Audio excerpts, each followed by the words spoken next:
Μόλου. Ένα επιβατηγό πλησίασε το σκάφος και έμεινε κοντά του έως ότου φτάσει φουσκωτό του λιμενικού για να το ρημουλκίσει. Την επιχείρηση κατέγραψε με ερασιτεχνική κάμερα επιβάτης του πλοίου.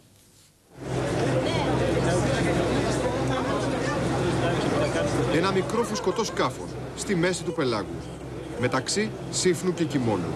Το πλήρωμά του, δύο νεαροί, αντιμετώπισε ένα σοβαρό πρόβλημα. Το ένα από τα δύο μπαλόνια του σκάφους ξεφούσκωσε.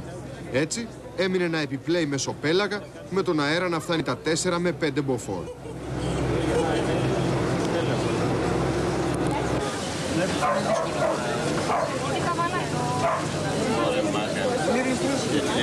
Το πλήρωμα ειδοποιεί με τον ασύρματο για το πρόβλημα.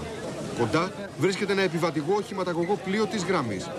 Πλησιάζει το σκάφος που κινδυνεύει και παραμένει κοντά για λόγους ασφαλείας, μέχρι να φτάσει το φουσκωτό του λιμενικού. Οι δύο επιβάτες επιβιβάζονται στο δεύτερο σκάφος, το οποίο ρημουλκεί το φουσκωτό μέχρι τη Σύφνο, όπου και επισκευάζεται το πρόβλημα. Τέλος καλό, όλα καλά και για τους δύο επιβάτες. 5 ναυτικά μίλια βόρεια της Κιμόλου. Ένα μικρό φουσκωτό έχει παραδοθεί στις άγριες διαθέσεις των κυμάτων. Το ζευγάρι που βρίσκεται πάνω στο σκάφος, ανήμπορο να αντιδράσει, περιμένει σωτηρία. Ωραία, όλα μέσα μπαίνουν. Έτοιμο για πάτο είναι.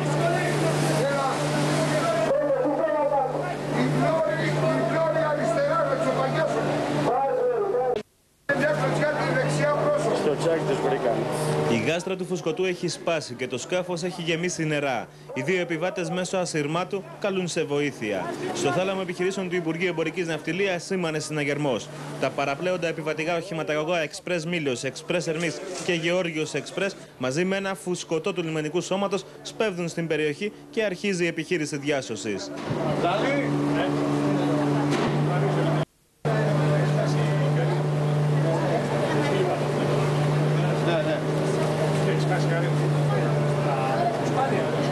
Πρέπει να έχει τρυπήσει από κάτω,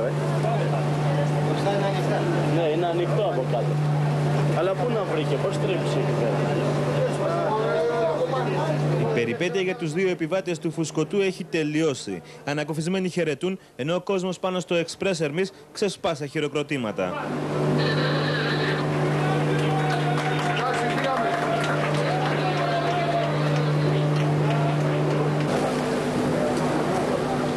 Με το σκάφος του λιμενικού σώματος το ζευγάρι μεταφέρθηκε με ασφάλεια στο λιμάνι της Μήλου. Ένα ταξίδι που παραλίγο να αποβεί μοιραίο.